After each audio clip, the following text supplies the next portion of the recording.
Chers amis, Shalom, Uvracho, Beshem Hashem, Naaseh Venatzliach, Be'ezrat Hashem, pour cette journée de jeudi, 20 du mois de juillet et déjà 2 du mois de Av. Je suis racheté par Nathanel Ederi. Shemrechuto Bechol Asherlo Be'ezrat Hashem Itbarach, qui veut un shiur sur la chassidoute, entre autres, de aborder l'épreuve en restant joyeux. Rabbi Nachman, Be'ezrat Hashem, on va étudier un petit peu, pour la Refoua Shlema, rapide et définitive aussi de sa tante Simcha Bat Tamo. Refoua Shlema, Refoua Tenefesh ou Refoua Tagufana El Narefanalo, Sutra Benu Yegan Alea Lechaim Tovim ou Shalom ou Bechol Asherla. Avec sa permission, on souhaitera de par cette occasion aussi un Yom Uledet Samech Aaron Kadosh Ben Jérémy, qui fête son anniversaire et qui on souhaite Bezrat Hashem de grandir dans la Torah, Mzot Masim Tovim. Une grande Refoua Shlema pour toute notre liste de Cholim Bezrat Hashem et surtout une grande réussite pour vous tous. Et merci à Nathalie Ederi d'avoir acheté ce chiour. Vous savez, quand on regarde le Sha'ar HaSimcha, c'est-à-dire les portes de la joie, chez Rabbi Nachman de Breslev, que ce soit dans le Likutei Moharan, Sefer Amidot, Likutei Etzot, ou même dans Chayei Moharan, certains passages, eh bien, on peut constater qu'il y a beaucoup de choses qui sont dites à propos de la joie. Et la joie, comme tout le monde l'a bel et bien compris, c'est le challenge principal de ce monde pour lequel nous devons absolument être capables de garder à un tel point que même quand la Gemara dans Masechet Ta'anit nous dit Mishinchnas Av Mema'atim Besimcha, quand rentre le mois de Av, on diminue la joie, mais on la garde. C'est-à-dire qu'en aucun cas, on a le mitzvah, on a le devoir d'être triste. Il n'y a pas une mitzvah d'être atzouv, surtout pas. Même à la perte de quelqu'un, on dit Shlosha Yamim la Bichia. Il n'y a pas marqué Shlosha Yamim la Atzvut. Il n'y a pas marqué 3 jours tu es triste. Il y a marqué 3 jours tu pleures. Ça veut dire quoi tu pleures? C'est-à-dire tu verses des larmes parce que tu es humain. Mais c'est symbolique, 3 jours. Normalement, c'est vraiment 3 jours. Mais l'humain, quand quelqu'un nous manque, on pleure, même après 10 jours, même après 1 an, même après 10 ans. Mais ce que je veux dire par là, c'est que dans tous les cas de figure, on n'a jamais trouvé une mitzvah d'être triste. Alors pourquoi Dieu a créé la tristesse? Parce qu'il est le challenge de toute notre vie. Vous savez que le monde futur, dans son extraordinaire émanation pour l'éternité, sera la grandeur de la joie que tu as eue malgré les épreuves de ta vie. Car, qu'est-ce que l'épreuve? Le Zohar HaKadosh nous livre un secret extraordinaire. Les épreuves, qu'elles soient des épreuves pour voir où tu en es dans ta vie ou pour te punir d'un compte à régler avec Dieu, quoi qu'il advienne dans les deux cas de figure, si tu ne prends pas cette épreuve avec joie, tu as raté ton épreuve. Le Zohar nous rajoute, la réparation ne se fait pas. Waouh! C'est-à-dire que le fil conducteur qui mène la lumière de l'épreuve à passer de la lumière dans le monde obscur dans lequel nous vivons, c'est la joie avec laquelle on va la recevoir. Comme le dit la Gemara, Keshem shemevarech ala tova, kach yevarech ala ra'a. Tout comme un homme qui apprendrait une très bonne nouvelle, qu'il n'a plus la maladie, il devra avoir la même joie si on lui annonce qu'il a la maladie. Alors vous allez me dire, hey, comment je peux être heureux d'entendre que les choses ne s'améliorent pas pour moi? La réponse est d'abord, rappelle-toi de combien d'épreuves tu as eues dans ta vie. Ne sont-elles pas derrière? De qui plus est, sur un compte mathématique, que tu pleures ou que tu ris, est-ce que ça enlève les choses? Non. Mais par contre, ce qu'il faut comprendre et retenir, plus que tout, c'est que le but de l'épreuve est de te faire perdre ta joie. Et que le but de la Torah, c'est de te garder ta émouna, de garder le sourire. Surtout qu'on y gagne sur tous les plans. Quand on est capable, dans la chassidoute de Rabbeinu, d'être toujours heureux, d'être toujours saméach. Et pour cela, il dit ici, tape des mains, lève les yeux vers le ciel, parle avec Hachem, c'est énorme. Medat tzedaka, tirkod, etzotovot, donne de bons conseils, tiske gamkan et simcha, allez des rikoudim et tout ce que je vous ai dit. Sois heureux. Il dit pourquoi? Il dit parce que le meilleur médicament pour renouveler les cellules, par exemple, si on prenait la maladie du cancer, le hanil ou le alechem, eh bien, c'est la joie.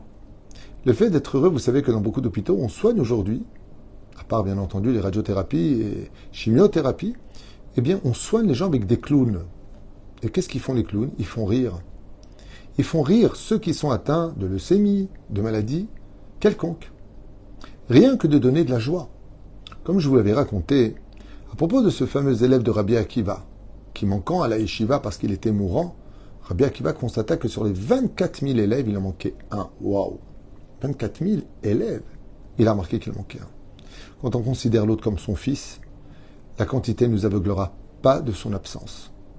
Et voilà que il arriva chez lui, nettoya la maison, rangea les meubles, les affaires, ouvrit la fenêtre pour aérer la chambre, déposa des belles fleurs. Il a rangé la maison, il a balayé. Quand il a ouvert les yeux et qu'il a vu que tout était propre et beau et que son rave était là pour lui, il s'est rempli d'une joie intense. Et à ce moment-là, il a dit « Chiyitani Rabbeinu, Chiyitani » Tu m'as rendu la vie parce que tu m'as donné des raisons de vivre la joie. Et la reine, quand on a une épreuve, de se lamenter sur ce que l'on vit, qu'elle soit financière, physique, qu'elle soit familiale ou autre, la vie continue. Et si tu as peur de mourir, alors sache une chose, on mourra tous. Il y en a qui meurent de vieillesse, d'autres d'accidents, certains de maladies, d'autres d'Aïnara. En deux mots, on meurt tous un jour. On peut vivre 950 ans comme Noé, Noir dans la Torah, mais on meurt. Mais la reine, étant donné que de toute façon, le compte à rebours du temps, que ce soit pour tous les problèmes de nos vies, et que Dieu peut toujours tout changer quand il le veut, où il le veut. Mais il y a une chose qu'il faut savoir. Le troisième point où tu y gagnes de garder de la joie, c'est que non seulement, c'est magnifique, dit Rabbi Nachman, tu gagnes ton épreuve. 2, elle te guérit du problème. Elle te guérit de ton épreuve. Elle te l'améliore. Elle te la retire. Parce que tu l'as réussi entre autres, et parce qu'au niveau des molécules, si c'est une maladie, eh bien tu as la force de lutter contre elle. 3, tu sers d'exemple. Vous ne pouvez pas savoir combien. On raconte l'histoire très très connue d'ailleurs, qui a même été utilisée, je crois, dans un film, d'une femme qui en avait ras-le-bol de sa vie, de son mari, de ceci, de cela. Et on lui a dit qu'il y avait un grand rave qui venait d'arriver à New York. C'était pas le rabbi, dans le cas échéant, c'était un autre rave. Et elle a entendu, est-ce qu'il reçoit les femmes? Elle a dit, le rabbi reçoit les femmes. Donc elle est partie voir ce rave, et elle a vu un homme très spécial, un sourire presque enfantin, une peau rose, toute lisse, alors que cet homme paraissait si vieux, très amaigri, des yeux remplis de joie et de lumière. Elle s'est dit dans son cœur, voilà, les rabbinim, ils ont du kavod, on leur donne des honneurs, du respect, on leur sert des plateaux, on leur ouvre la porte. Puis elle a commencé à lui raconter ses malheurs. Quand elle a fini de parler et de raconter ses malheurs avec chaudes larmes, ce Admour qui était présent l'a regardé comme ça et lui a dit, vous savez, madame, j'ai entendu ce que vous aviez dit, mais j'aimerais vous raconter que quand j'étais à Auschwitz, et là, quand elle a entendu les camps de la mort, et que cet homme-là avait perdu toute sa famille sous ses propres yeux, que son propre père a été laissé mort et pendu pendant des semaines sous ses yeux, elle a commencé à avoir honte. Et à la fin, il lui a dit, j'ai jamais perdu espoir, et je criais aux Allemands, vous prenez nos corps, vous n'arriverez jamais à nous prendre notre joie. Parce que la force du peuple Israël, c'est que quoi qu'on nous prenne, étant donné que la joie de vivre vient de notre fort intérieur, de notre neshama qui est toujours souriante, éblouissante, vous ne l'apprendrez pas avec vous. Et c'est pour ça que ce sourire que vous voyez sur moi pendant que je vous écoutais, c'est pas que je ne compatissais pas, c'est que je voulais vous faire comprendre que quoi qu'il arrive dans notre vie, ne perd jamais le sourire. Parce que le fait de sourire fera sourire ton lendemain. Donc non seulement tu prouves que tu as de la émouna, mais tu sers d'exemple pour les autres. Cette femme se lève avec des larmes aux yeux et lui dit, je m'excuse de vous avoir importuné. J'ai honte de mes problèmes face à ce que vous venez de vivre. C'était juste après la Deuxième Guerre mondiale, à New York. Oufren, la joie remporte encore une raison supplémentaire. C'est que c'est vrai que les souffrances sont dures. C'est vrai que notre vie n'est pas simple. Aval, il faut savoir que le dernier tikkun de ce monde, que la dernière épreuve de ce monde, ce sera la Emouna. Comment on peut savoir si une personne vraiment a de la Emouna ou pas? C'est pas plus compliqué que ça, chers amis. Quelqu'un, on peut savoir s'il a de l'Emouna ou pas, s'il est capable de garder le sourire quand ça ne va pas. Parce que si tout va bien, c'est normal qu'il est souriant. Mais si ça ne va pas du tout, alors il garde le sourire. c'est que Béhémet, cet homme-là a de la Emouna. Et étant donné qu'on a de la Emouna, et que c'est une mitzvah d'être heureux, alors rien ne doit me voler mon droit à l'existence, mon droit à être quelqu'un qui serait capable de surmonter ce que je n'ai pas envie de voir, pas envie de vivre, mais ce que j'ai envie de vivre. Parce que quand on est triste et qu'on est défait, on rend les autres tristes aussi. Pour finir, on dit un texte tous les matins. Bechol tsaratam tsarlo, lo tsar.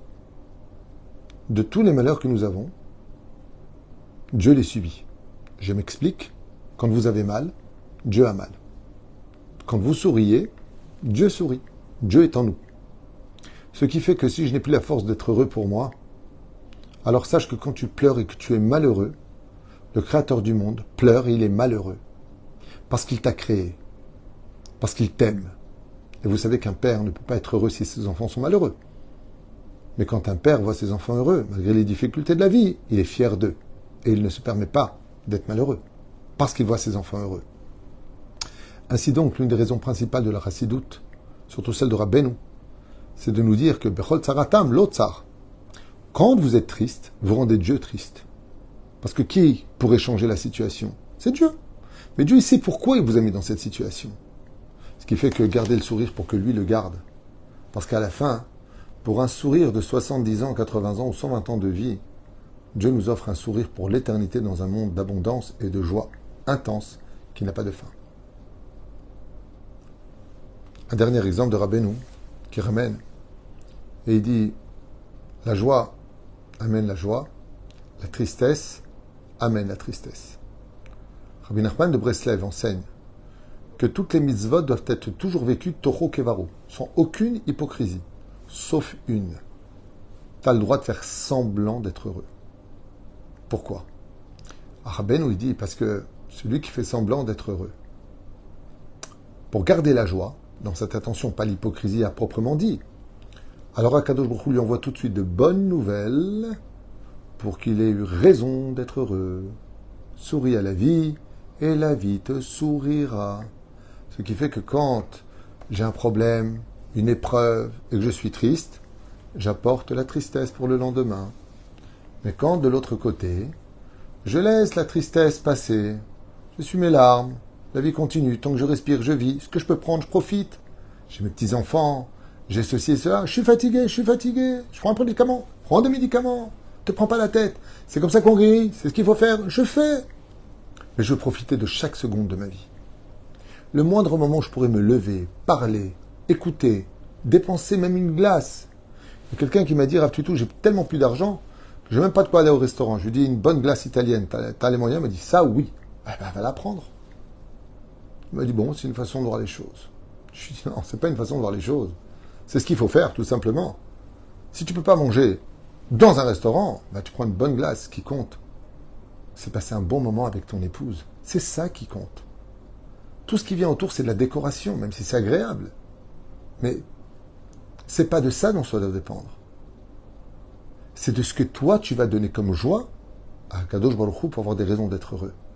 Merci à Hachem de vivre encore une journée. Rien que ça devrait te donner de la joie. Hier soir, vous ne le savez pas, au Beth Midrash, quand j'ai fini mon cours, quelqu'un est venu me parler à mon cœur, en privé. Et il m'a dit, voilà, ma situation, et les larmes sont apparues. Je lui ai dit quelque chose de très très dur. Je lui ai dit, regarde, je vais te poser une question, si je peux me permettre, Ken. Tu habitais en dehors d'Israël, tu as fait ta Aliyah. T'es content? Il m'a dit, ouais, ça franchement, je suis content d'être en Israël, c'est un peu dur, il faut commencer tout à zéro, mais je suis content. Je lui ai dit, ben pourquoi on ne le voit pas? Il a fait un sourire. Je lui ai dit, regarde, ce que je vais te dire, c'est juste une image, chez l'Oneda. Si je t'annonçais, Chaz Veshalom, que tu aurais la maladie dans les yeux, c'est une maladie des yeux, et que tu deviendrais aveugle d'ici 2 mois, 3 mois. Il m'a dit, alors là, je serais mort. Je lui ai dit, comment tu serais? Il m'a dit, je serais mort, ma vie serait foutue. Je lui ai dit, ah bon? Très bien. Alors j'ai une bonne nouvelle pour toi. Tu n'as aucune maladie dans les yeux et tout va bien et tu vas voir toute ta vie. Il m'a fait un sourire, il m'a dit, bon, vous avez raison. C'est exactement là qu'est tout le problème de notre vie. C'est vrai qu'on a tous des épreuves, c'est vrai que pour certains c'est plus lourd que d'autres, c'est vrai que certaines maladies sont inquiétantes, Mais en attendant, soyez gentils. Vous savez combien de gens meurent sans aucune maladie rien qu'en traversant la route? Rien que parce qu'un truc leur tombe sur la tête. Combien de gens sont morts d'un infarctus? Combien de gens ont tout perdu du jour au lendemain? C'est pas comme ça que ça marche. Laisse la vie se dérouler devant toi en faisant la volonté d'Hachem, comme il te le demande, et ne perds jamais le sourire. Comme a dit Rabbi Nachman de Breslev, mitzvah gdola liot besimchat tamid, on le chante. On a dit Rabbeinu, où est-ce que c'est marqué dans la Torah? Il a dit ça ne peut pas être marqué dans la Torah, parce que c'est toute la Torah. C'est elle qui lève toute la Torah. Hamisha chumshe Torah, Hamisha sont les lettres du mot simcha. Chumshe Torah. Celui qui veut l'imchosh, c'est-à-dire celui qui veut ressentir la Torah, celui qui veut attraper la Torah, il ne pourra le faire que quand il est en joie. Et pour finir, un dernier cadeau, pour garder la joie, c'est que celui qui a les clés de tous tes problèmes, financiers, maladies, tout ce que tu veux, c'est Dieu. Alors sachez, chers amis, que le Créateur du monde n'écoute vraiment, et ne s'approche vraiment, et ne fréquente vraiment que celui qui est heureux. La clé, comme un code, par exemple, j'appelle quelqu'un, je vais faire un numéro de téléphone. Le code pour appeler Dieu, c'est la joie. C'est l'enseignement d'ailleurs de toute la chassidoute. C'est pour ça que les chassidim sont toujours heureux. Parce que, comme on le voit avec le roi Shaoul, quand il était triste, avec Yaakov Avinu, il était triste, la Shekhinah se retire. Ce qui fait que quand tu as de gros problèmes dans la vie, c'est surtout la meilleure occasion pour toi d'être heureux. Plus que quand tout va bien. Parce que quand j'ai besoin de Dieu, plus que jamais pour me sortir d'un problème qui n'est pas dépendant de moi, il n'y a que lui qui peut m'en sortir. Alors comment je fais pour l'appeler? Essuie tes larmes, trouve le sourire et tu verras que la Shrina se rapproche. Là où il y a des sourires et des joies de vivre, automatiquement, Dieu vient l'écouter. Quand on a un cœur brisé par l'humilité, Dieu bien sûr qu'il vient t'écouter. Mais il y a marqué que le cœur est brisé. Que l'humilité que tu as, mais pas de perdre le sourire. On n'a pas dit une bouche brisée, on a dit un cœur brisé. On a le droit d'avoir un cœur brisé par rapport à nos épreuves parce qu'on n'est que des humains. Mais la fente qui crée nos lèvres, elle ne doit jamais, jamais être dessinée à l'envers, mais bien au contraire à l'endroit. Comme vous pourrez le constater, tous les mots positifs font automatiquement sourire. Mazal Tov, tu es obligé de sourire. Simcha, tu es obligé de sourire. Par contre, Barur Dana Emet, vous avez les lèvres qui tombent. Chaval, dommage, vous avez les lèvres qui tombent. En hébreu, quand tu prononces parfaitement les lettres, tu verras que la forme de tes lèvres, quand c'est positif, vont du côté du sourire, et quand c'est négatif, vont du côté de la tristesse, les lèvres vont vers le bas. Ainsi donc, Bezrat Hashem, regardez le mot tefila. Tefila, pour le prononcer, je suis obligé de sourire. Donc si je veux que Dieu écoute ma prière, alors apprends à sourire. Baruch Adonai Leolam Amen Ve'Amen, Urefoua Shlema Ve'Achlama Meira.